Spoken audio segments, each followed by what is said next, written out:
Disclaimer: the following video can contain spoilers. Being worked to exhaustion, a group of friends decide to embark on Romulus, a decommissioned shuttle orbiting their planet. Their hope is to steal the cryo-pods in order to finally achieve their dreams of going to Ivaga. Though some movies within this franchise were not the greatest or very well received, this franchise and universe is one of my favorites. I enjoy this franchise a lot, primarily because of the Xenomorph and its spectacular design. Even though its lore can be confusing, I still think it's cool and really extensive that makes me so intrigued within this world. Anyway, that's a separate story. I only brought that up because this movie, to me, achieves what Alien did when it was released. Well, except for one thing that I'll talk about soon. What I loved about Alien Romulus was how conflict and suspense was built up, and how it was integrated within the story where it goes hand in hand to give us a very intriguing movie as opposed to having conflict being somewhat separated from the story, just to increase spectacle or equivalent. Without further ado, let's begin. The movie opens up in space, and in utter silence, much like the first movie. An ominous soundtrack plays as we see a spacecraft fly towards the wreckage of the Nostromo. The ship acquires what appears to be a large rock, and returns back where it came. A group of scientists begin excavating this rock, revealing it to be some sort of capsule or case that held a xenomorph. This opening was similar to Alien's opening, beginning in silence and building up mystery, though Alien's opening was more world-building than tension-inducing. Nonetheless, I am intrigued so far. On Jackson's star mining colony, these people work in terrible conditions. Though we don't really fully see that, we do get visuals on how this planet is and their living situation as we focus on Rain's Carradine's, Kaylee Spaney's, character and her adopted android brother, Andy, David Johnson. Meeting her quota, Rain requests a ticket to Ivaga, but it turns out that Weyland has increased the quota, forcing Rain to be transferred to the mines and is now required to work for another 5 to 6 years. Due to a shortage of workers, you're being transferred to the mines. Wait, what? Unfortunately, quotas have been raised to 24,000 hours, so you'll be released from contract in another 5 to 6 years. Thank you, and remember the company is really grateful for your ongoing service. For this character opening, or setup at this point, we do get the necessary ingredients for us, the audience, to follow along our protagonist through this journey, as we can empathize with her. She's a young woman with no parents on a planet that cannot see or feel the sun's warmth, being worked until death practically, all while taking care of her brother, Andy, who seems to be hated by several.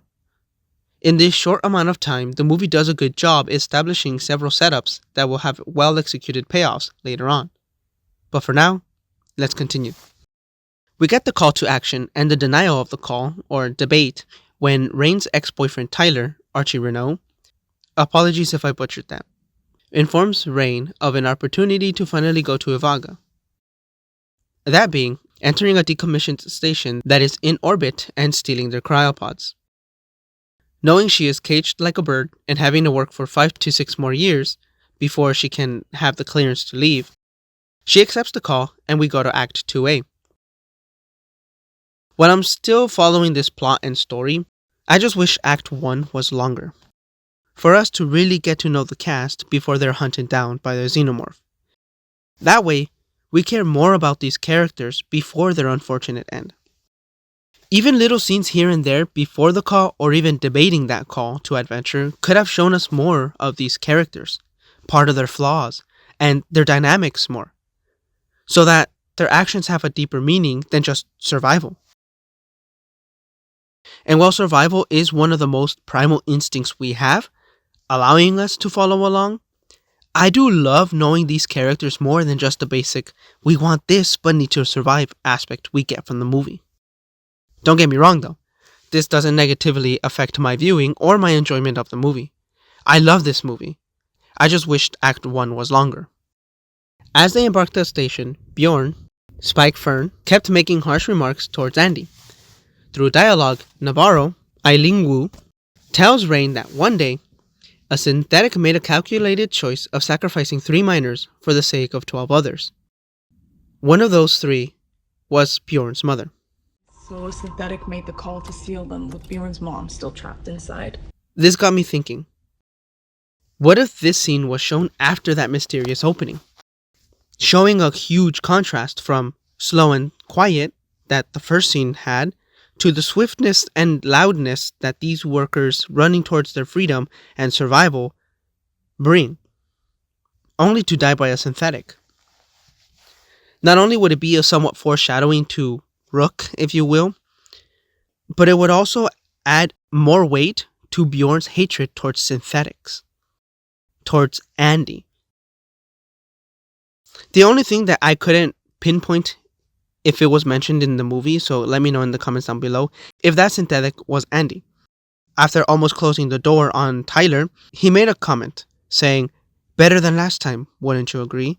So would that mean that Andy was the synthetic that closed the door, or was it a different one?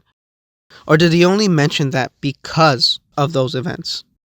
This would also show how terrible the planet is towards its workers, and the dangers they have to undergo just so they can meet their quota in the hopes that they can leave the planet. And while I'm at it would have also been nice to get a bit more backstory with Rain's relationship with her friends and family, because I can't imagine her pain from losing both her parents, being alone at home, and having to take care of Andy, while the rest of the world seems to hate him. Does she isolate herself from her friends because of the death of her parents? Does she even isolate herself? How close is she with her friends? Given that Tyler's an ex-boyfriend, I'd reckon not too close, right? Not to mention the added responsibility of Andy and how he is essentially the only thing that reminds Rain of her father. It would add towards that hurting, because by stating their disapproval with Andy, they're also by proxy stating their disapproval towards her father, at least in her mind, right? It's why she doesn't fully see him as a synthetic, but a true brother, causing her guilt and pain from telling him that he'll have to be decommissioned once they arrive to Ivalga, or how she can't seem to find amusement in the dad jokes anymore because they came from someone she deeply cared about, but is now gone. So he didn't know. I just did not have the heart to tell him. You shouldn't feel bad. Okay, he's not, real. All of this, though subtly in the movie, I would have loved to dive deeper into the backstory more. But that's just me. I understand that it would also add to the runtime, in which not a lot of people would agree to that. So this is more of a personal thing at this point. Anyway, moving on. Not having enough cryofuel to sustain the journey, the group ventures further in. Locating a chamber with enough fuel brings conflict. An emergency operation is triggered, locking Bjorn, Tyler, and Andy inside a room, among other things. Yep, facehuggers. As the room begins to increase in temperature, these creatures begin reviving, or waking up. Even though I'm talking about it now, conflict did not start here. As a matter of fact, conflict began way before the group discovered the Weyland shuttle. And that is what I love about this movie. This movie did conflict so well. In a good story, you want conflict to provide obstacles to our heroes. Depending on the contents of the story, these obstacles at first can seem like hurdles. But at the end, it is because of these hurdles that helps the hero or protagonist understand a flaw within themselves, allowing them to use this new perspective they gained from the journey to overcome the last hurdle, that being the antagonist. In other words, things can't happen for the sake of needing things to happen. Things happen making our protagonist need to act, then face these new challenges based on their actions. All while the road from point A to point B isn't a straight and convenient path. Actions reveal character, but it is conflict that provides the means for these actions. It all goes hand in hand in a good story. It is why when you see a movie, you can sometimes feel that the pacing is off, or the story doesn't make any sense. The reason is because that one of these three aspects is either lacking, oversaturated, or not fitting together properly. My point is that the world provides conflict in their everyday life. The catalyst shows up as a Weyland Yutani shuttle. Our hero makes a choice that benefits this goal, reaching Ivalga. However, the road for these cryo-pods wasn't a linear path.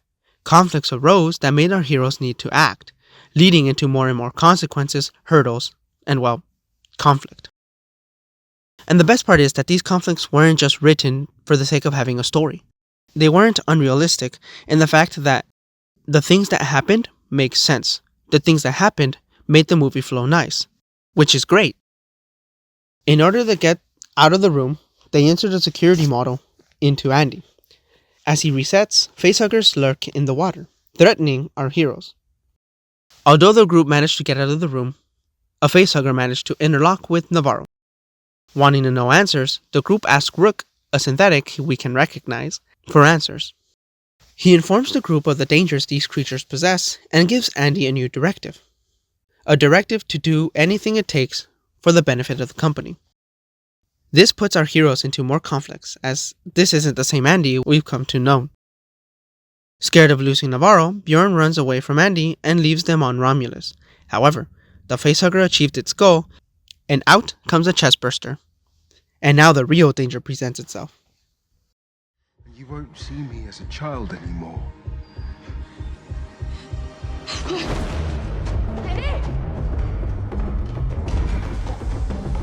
One of the definitive reasons why we as the audience are hooked towards this conflict is because it pertains to a primal instinct we know: surviving.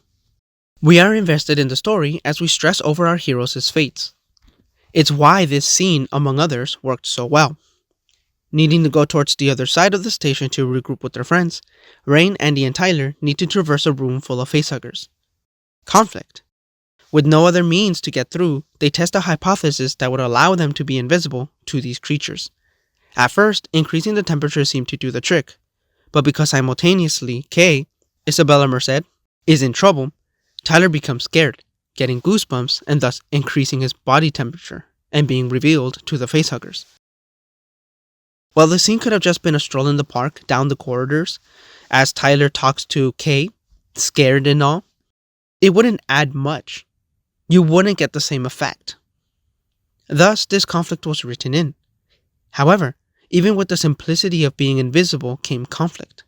Because of the choices the group made, it put Kay in danger, resulting in her attempt to flee and causing Tyler to become visible. So now this scene had tension, conflict, actions that reveal character. And that level of tension, suspense, and conflict is present throughout the movie, which is great because you're always at the edge of your seat and so invested in this movie. Run.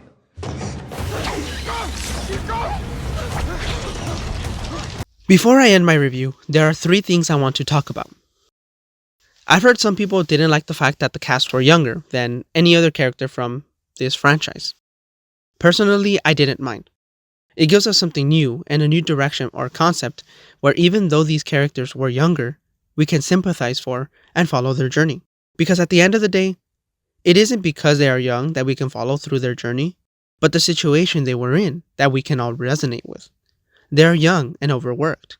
So desperation made them act irrationally, taking matters into their own hands and getting into trouble. The second thing is the offspring, Robert Brabowski. Apologies if I butchered that. This abomination was so disgusting that it took me out of the moment during my first watch. But the more I see this movie, the more I've come to terms with it. Aliens Resurrection did it worse in my opinion. The reason I've come to terms with it is because this kind of emphasizes the dangers this black liquid presents itself. And it's also a nice nod to Prometheus and its lore, which I liked. The third thing is Rook's character. A lot of people didn't like Rook because it somewhat didn't make any sense time-wise from the first movie. And the whole controversy with CGI. Now, to combat the first topic. Because Rook was a synthetic, I am certain, though you can correct me in the comments, that they wouldn't just make one synthetic. There's multiple synthetics that have the same face. Just look at Alien Covenant with David. The point is, having 2 Rooks didn't bother me. and going on to having a character through CGI. Though I understand its controversy, I also don't mind because of the way this was tackled.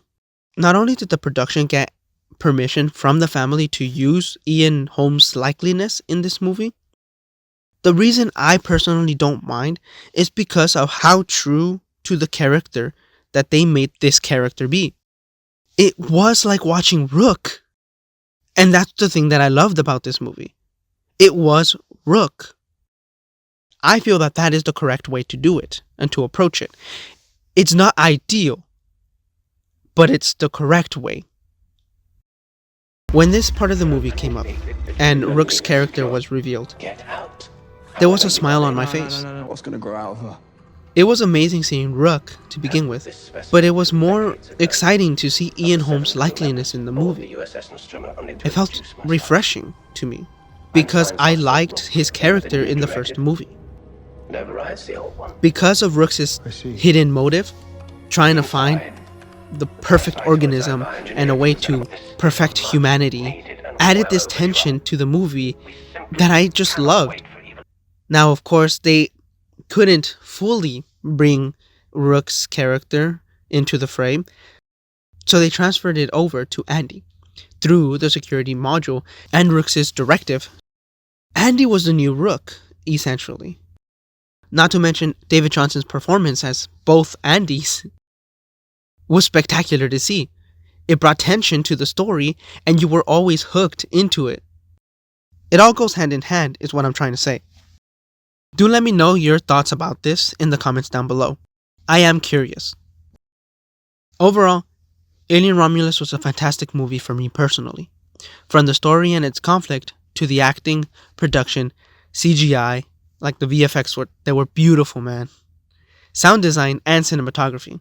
I enjoyed this movie greatly. Though I've heard criticisms of the movie, I personally really enjoyed it because it was enjoyable. The story was good, the structure was good, the conflicts were good, and well, it had Xenomorphs. But anyways, those are just my thoughts. Did you enjoy the movie? Let me know what you thought about it down below, and I'll see you in the next review. Until then, God bless.